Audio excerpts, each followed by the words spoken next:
అస్సలాముఅలైకుం వరహమతుల్లాహి వబరకాతు ఔజుబిల్లాహి మినష్ షైతానిర్ రజీం బిస్మిల్లాహిర్ రహమానిర్ రహీం. శాపగ్రస్తుడైన సైతాన్ బారి నుంచి సృష్టికర్త అయిన అల్లాహ్ యొక్క రక్షణని, అల్లాహ్ యొక్క సహాయాన్ని, రక్షణ వేడుకుంటూ ఉన్నాను. ఆమీన్.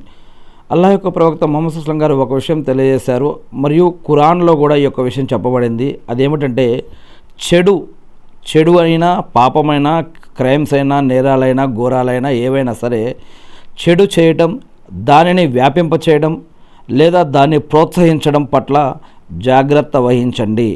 ఇటువంటి వాటి జోలికి వెళ్ళొద్దు, ఇటువంటి వాటిని ప్రోత్సహించవద్దు, ఇటువంటి వాటిని ఎంకరేజ్ చేయవద్దు, ఇటువంటి వారికి సపోర్ట్ చేయవద్దని చెప్పడం జరుగుతూ ఉంది ఖురాన్లోను మరియు హదీసుల్లో కూడా. మరి అదేవిధంగా చెడు అలవాట్లు, చెడు పద్ధతులు, క్రైమ్స్, నేరాలు, ఘోరాలు ఏదైనా సరే అల్లాహ్ సుబ్హానహు వ తఆలా ఖురాన్లో చెప్తున్నాడు, మీ మూలంగా సమాజంలో కల్లోలాలు రేకెత్తించకండి అని. కులం, మతం, ప్రాంతం అనే తేడా లేకుండా అందరూ కలిసిమెలిసి జీవించండి అని కూడా చెప్పడం జరుగుతుంది. ఇక్కడ మనం చూస్తున్న ఈ యొక్క ఇమేజ్లో ఒక 3 ప్రశ్నలు ఉన్నాయి. ఇది సమూద్ జాతికి వారికి సంబంధించింది.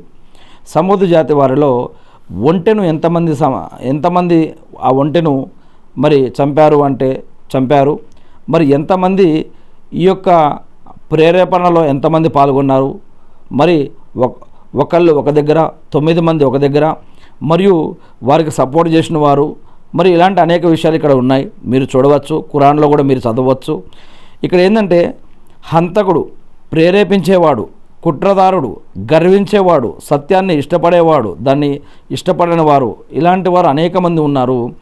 కానీ చెడును ఆపి మంచికి సహాయం చేయనందుకు, చెడును వ్యాపించినందుకు, మరి అక్కడ మంచివారు ఉండి కూడా మంచిని బోధించినందుకు, మంచికి సపోర్ట్ చేయనందుకు గాను అక్కడ చెడ్డవారితో పాటు మంచివారు కూడా అక్కడ దైవ శిక్షకి గురవ్వడం జరిగింది.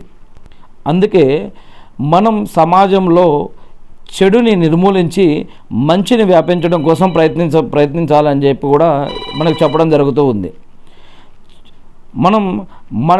మనకు తెలిసింది మన కుటుంబం, మనం మాత్రం మంచిగా ఉంటే చాలే అని అనుకుంటే కుదరదు.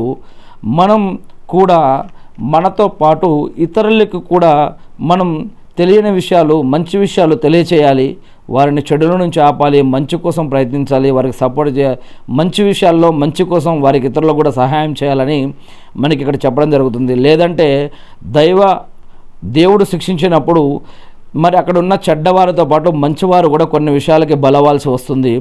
అందుకే నాకుంటే చాలు, నా కుటుంబం చాలు అనుకోకుండా ఇతరులకు కూడా సహాయ సహకారాలు అందించాలి, వారికి కూడా జ్ఞానాన్ని, నాలెడ్జ్ని ఇవ్వాలి, వారికి కూడా దైవకారుణ్యాలు మనకు ఏదైతే తెలుసో వేరే వాళ్ళతో పంచుకోవాలని ఇక్కడ తెలియజేయడం జరుగుతూ ఉంది. అల్లాహు అక్బర్.